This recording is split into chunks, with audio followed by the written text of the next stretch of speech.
No Man's Sky, the game that sold the PlayStation 4.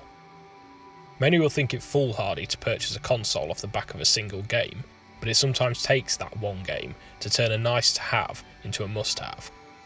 No Man's Sky was for me PlayStation 4's scale tipper. Ever since watching the E3 reveal of No Man's Sky, I knew that I needed to play it. The potential of near limitless space exploration wrapped in a retro futuristic aesthetic was eerily my jam.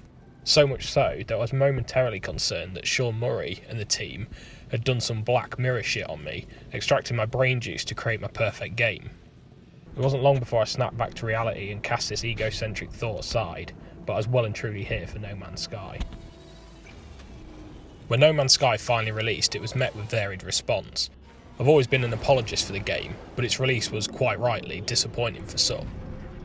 The promise of this explorable universe filled with exotic flora and fauna wasn't quite as originally advertised. The game felt empty, and not from the sense of being a small entity in a greater world. There just wasn't that much to do. The exotic worlds shown at E3 were seen far and few between, and discovered species were more like the monstrosities found in EA's Spawn, opposed to the Brachiosaurus-type beasts seen during the presentation. Everything felt comparatively low budget to what we'd been shown. Irrespective of this, No Man's Sky still had something when it released. The universe, whilst less diverse, did exist, and the promise of travelling from planet-side to space was there. It's just the bits in between that were lacking. Regardless of these downfalls, I found myself hooked. The game's serenity was refreshing, and I'd often spend hours just exploring these often barren wastelands, documenting what I found on the way. It was a nice change of pace to the usual blockbuster Bay-type games that I've always been attracted to. But No Man's Sky's crowning jewel was its exploration.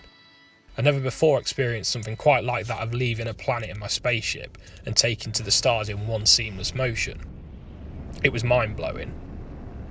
All said and done, games are a means for distraction, and what better way to momentarily forget about the real world by being absorbed in a quite literal virtual one. But my camp of positivity had a much lower population than that of the negative neighbours. Gamers aren't the most understanding of people, and naturally took to dogpiling the No Man's Sky development team, and more specifically the face of the team, Sean Murray. Accusations of lying and mis-selling were amongst the common complaints. I've always been of the impression that Sean simply molyneuxed No Man's Sky. His passion for the project led to its overselling, but this was never done with malicious intent.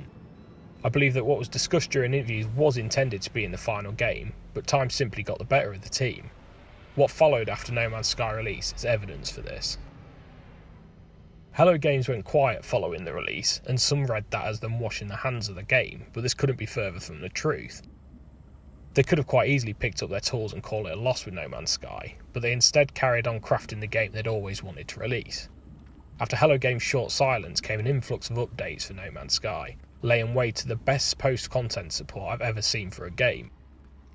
Each update brought with it a new set of features, which in turn brought the game every bit closer to the one we saw at E3. Each update was crafting something special, but it wasn't until No Man's Sky Next that everything fell into place. Next introduced the long-awaited multiplayer in a more traditional sense, with the inclusion of community missions and driven events. A third-person mode was also added, allowing us to finally see who we were actually playing as. And most importantly, actual gameplay was implemented alongside the exploration in the form of missions.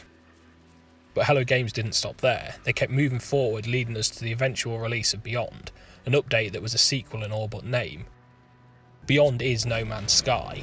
It's the game that people wanted to play when it first released, and it's the result of 3 years of continued effort from the team.